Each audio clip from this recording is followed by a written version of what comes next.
So, query from Nagpur, Maharashtra. Even after being in the 16th year of running clinic, OPD is very less. 10 to 15 patients a month. Out of that, some do multiple treatments. So somehow pulling the cart, positive point, patient retention is good. Almost 80 to 90% old patients still with me. Now, that gives me an idea that you are a good worker, a good clinician. If your 80 to 90% patients have stuck with you, then that is a huge plus. But 10 to 15 patients a month means you're relying only on word of mouth. You're relying only on your old patients. Because even if you can say that you are a classical example of word of mouth is a bonus. Sometimes they do multiple treatments, so you pull out the card some days, sometimes you don't. Practically, you are having an OPD of not even one per day, which is a wrong thing to have, which means you are lacking on marketing effort. I've already spoken so much about the marketing part. The reason for listing these queries in that order was that sometimes the queries get answered in the previous ones. So that is why I insist, make notes. Maybe, your query might be answered in others' queries. So you need to do active marketing. And when I say marketing, it is again, you don't have to start with paid. You have to start with organic first. Be visible to your patients. This also gives me an idea you are not present on social media. Social media presence means for your patients, I know. Start with a few basic things. Patient education tips, which you're giving in your clinic on day-to-day basis.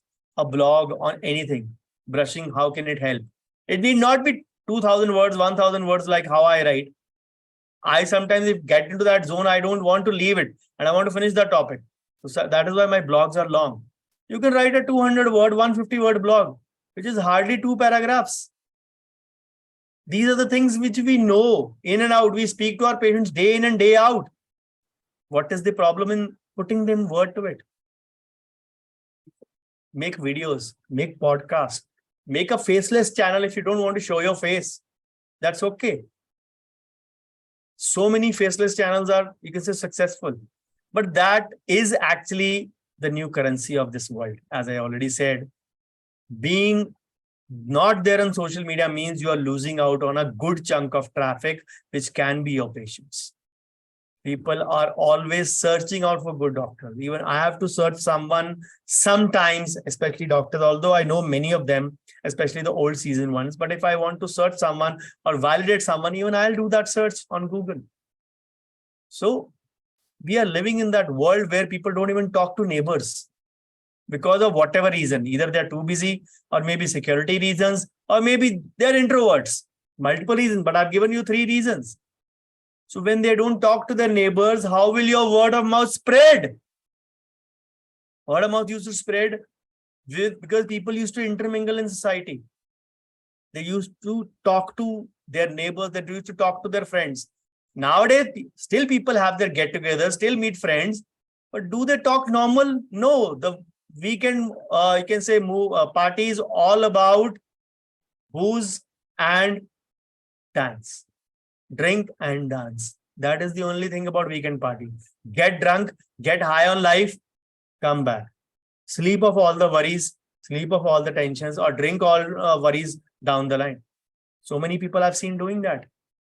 I'm not saying you do it, but that is the way culture has developed. So people are hardly connected to each other. This is again a post-math of post-COVID world, or an aftermath of post-COVID world. So if you are relying only on word of mouth, even after 16 years, you're doing wrong. Get on social media, get to patient education, create those. It is a process. Don't expect overnight results. It is going to work. And once you have a good organic base set up after 3 to 6 months, try paid marketing. Where to learn paid marketing? I can teach you. That is not an issue. That is not an issue. Okay. 6B, not able to convert big ticket patients like FMR, implants, crown and bridge, laminates. Reason I feel is that I think too ethical and explain too much, and patients get put off knowing some cons of treatment. Another reason could be fear of failing. Did implant course almost 8 years back. still shy from placing implant and depend upon consultants, the mentality of placing it safe or playing it safe.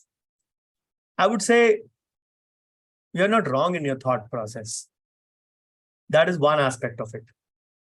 You're trying to play it safe. That is absolutely okay in this fearful medical legal world where every other day we hear of a medical legal case. That is one aspect. Now, having said that, what I can see from your queries is that you have a lot of expertise.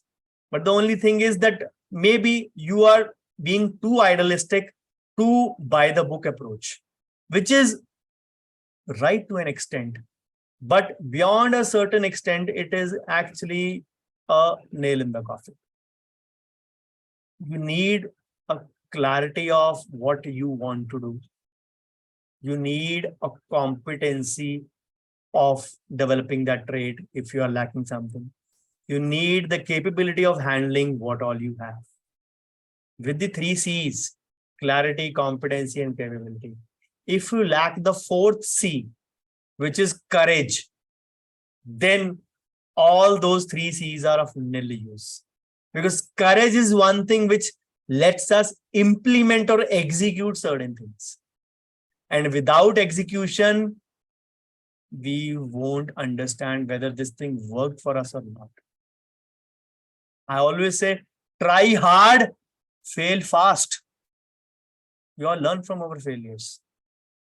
Somebody who says, I have been 100% successful is a big liar. Is a big liar.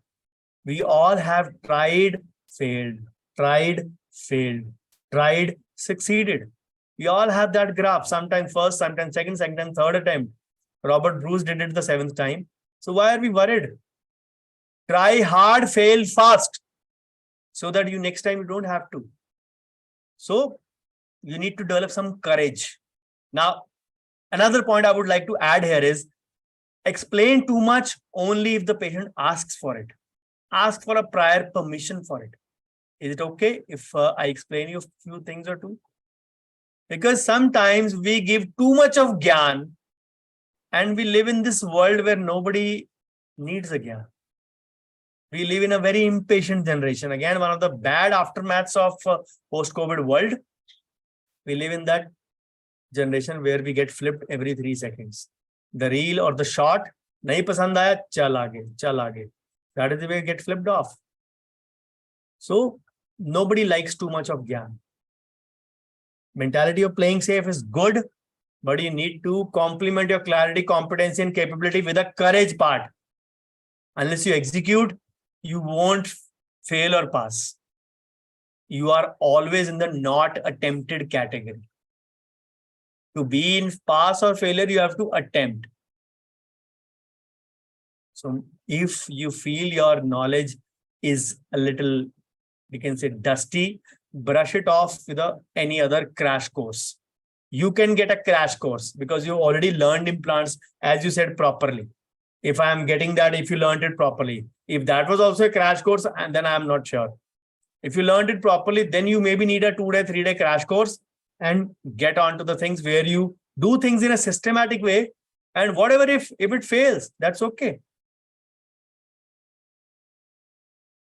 So the only thing is, when you know that you're going to fail or you want to succeed, but you are having less chances, maybe you won't try then. But if you are willing to do it, go ahead.